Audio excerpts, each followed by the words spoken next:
Bonsoir Clément. Alors faut-il interdire les listes que Dieudonné souhaite présenter? C'est en tout cas le souhait de Claude Guéant. Non, pour moi pas du tout. Là je constate que je vais être le méchant du débat apparemment, parce que je vais me faire l'avocat du diable.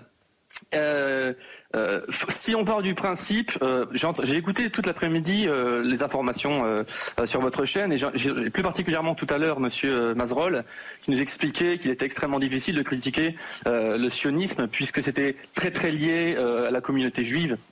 Or cette association, en fait, est faite par les gens comme Monsieur Meyer Habib, d'ailleurs, qui est représentant d'un lobby pro-israélien, finalement, hein, c'est ça, hein, en France, plus que des intérêts de la communauté juive, qui ne lui ont rien demandé. Et à force de faire cette association entre le sionisme, qui est une idéologie coloniale, et l'antisémitisme, qui est la haine du juif, on en vient justement à croire que c'est la même chose. Mais c'est pas Dieudonné qui fait cette association? C'est pas Dieudonné lui-même? Non. C'est pas Dieudonné ne fait pas cette. Je pense qu'il faut vraiment faire la différence entre Dieudonné quand il est sur scène et qui fait des blagues. On peut en rire ou non. Hein. Je suis le premier à être critique, hein, si on en rit. Et ensuite, Dieudonné quand il se met à discourir sur ce qu'est le sionisme. C'est pas la même chose. Il faut quand même savoir ce que c'est que le sionisme. Non. Il faut quand même savoir ce que c'est que le sionisme dans le monde aujourd'hui. Pour vous, Dieudonné, attendez, Clément, non, mais c'est pour que Meyer Habib.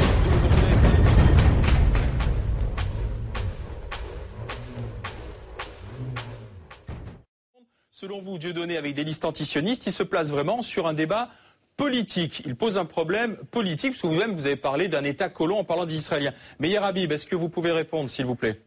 Oui, bonjour. Bonsoir. Je rappelle que M. Dieudonné a invité M. Forisson, qui est un négationniste reconnu, qui nie la Shoah.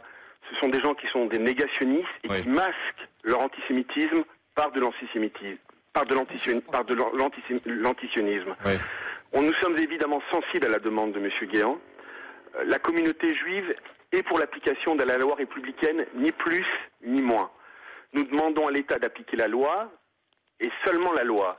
Si jamais l'État interdit à M. Dieudonné, comme nous souhaitons, de ne pas pouvoir se présenter, tant mieux. Sinon, nous ne demandons pas qu'il y ait évidemment une loi spéciale de Dieudonné, ça lui ferait évidemment bien trop de pub, et ça le victimiserait et martyriserait un peu plus. Déjà, Meyer, simplement, le fait de se poser la question, est-ce que c'est pas donner vraiment un espace trop important à Dieudonné? Il ne représente pas autant dans la société française. Il ne représente certainement rien du tout, c'est la marge de la marge. Mais je vous rappelle quand même qu'hélas, en 1930, il y a un certain maire, M. Luger, en Autriche, qui a été élu. Il avait comme seule plateforme électorale, comme seule plateforme politique, son antisémitisme. Aujourd'hui, la seule chose qu'a Dieudonné, c'est qu'il masque son antisémitisme par de l'antisionisme, mais je vous rappelle, comme vous l'avez bien précisé tout à l'heure, qu'il a déjà été condamné pour diffamation raciale parce qu'il avait traité les juifs de négriers. Il n'est pas à son premier coup d'essai. C'est son seul terrain, le terrain de la haine. On peut être pour, on peut être contre tel ou tel gouvernement d'Israël, c'est tout à fait légitime, on peut approuver telle ou telle politique. Bien sûr. Là n'est pas le propos, évidemment. Donc pour vous c'est très clair, mais Meyer, si Dieudonné est interdit, vous serez plutôt content, mais il faut simplement respecter les lois de la République. Et évidemment, et pas la changer par rapport à Dieudonné, ce serait bien lui donner trop d'importance. Faut pas faire une loi anti-Dieudonné. Je crois pas. Ou un décret anti-Dieudonné. Trop d'importance, mais nous pouvons absolument comprendre, comme l'a dit M. Guéant, que quelqu'un d'aussi haineux, d'aussi non respectueux, non respectable que M. Dieudonné ne puisse pas se présenter devant les Français. On comprendrait très facilement. Je vais revenir vers Franck. Franck, est-ce qu'avec Dieudonné, on est dans la liberté d'expression à travers ces listes antisionistes dans le combat politique ou pas? Mais oui, mais de toute façon, dans ce cas-là, si on l'interdit lui, on interdit tous les autres. On peut interdire Monsieur De Villiers, on peut interdire Monsieur Le Pen. Et je trouve qu'on n'est plus dans un pays démocratique et républicain. Et évidemment, on sait très bien que ces personnes-là n'arriveront jamais au pouvoir. Et on va pas retourner à 1930 ou à 1933 avec Hitler en Allemagne. Je pense que le français est quand même assez intelligent et en 2002 on l'a vu, on a quand même réélu Monsieur Chirac avec 82% des voix. Donc les Français je pense, ne sont pas dupes et comme je le disais tout à l'heure, il va faire quoi 0,2, 0,5% des voix et encore. et de toute façon c'est tout. Et il n'aura pas de siège, il n'aura pas d'élu, il ne sera pas remboursé de sa campagne. Donc maintenant, moi je pense que ça masque le vrai débat qu'on devrait avoir parce qu'on vote dans un mois sur l'Europe, avec nos politiques qui feraient des débats autour d'une table, avec nos représentants de tous les partis politiques, et puis on y va quoi. Allez, le vrai débat c'est sur l'Europe. Alors Clément, effectivement, voilà. Clément, on peut se poser la question, que vient faire le débat sur le sionisme dans le débat européen?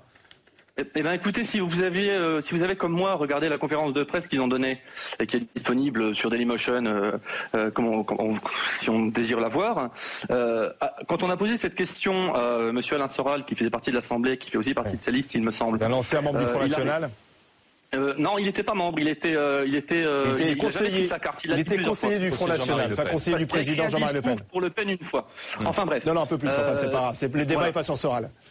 Voilà, ben moi ce qu'il a répondu, c'est en toute honnêteté à peu près, et là après je peux ne pas être d'accord là-dessus, c'est que symboliquement ça donne une tribune à la parole des antisionistes qui sont très très nombreux en France, qui sont contrairement à ce que monsieur Meyer vient de prétendre, qui ne sont pas antisémites. Je tiens à préciser quand même que je fais partie de l'Union juive française pour la paix, je suis membre. Donc si on se met à dire que les juifs aussi sont antisionistes, des juifs comme Derek Cohen qui a mais quel est le rapport avec l'Europe? Est-ce qu'on ne se trompe pas de combat et de débat là?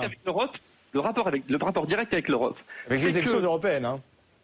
Oui. Le rapport direct avec l'Europe, et plus largement d'ailleurs avec l'Occident même, c'est qu'en France, moi en tant que Français, je n'ai pas envie que les intérêts d'un pays qui n'est pas le mien viennent obscurcir ma vision de l'état des choses, du statu quo géopolitique, si vous voulez. Je n'ai pas envie qu'on... Alors, la petite thèse du CRIF, c'est Israël est perpétuellement la victime, les méchants payera trop. Je vois pas encore le rapport avec les élections européennes. Excusez-moi, Clément. On va arrêter là. On va arrêter là parce qu'il est 19h30. Clément, Paul, Franck, Meyer Habib.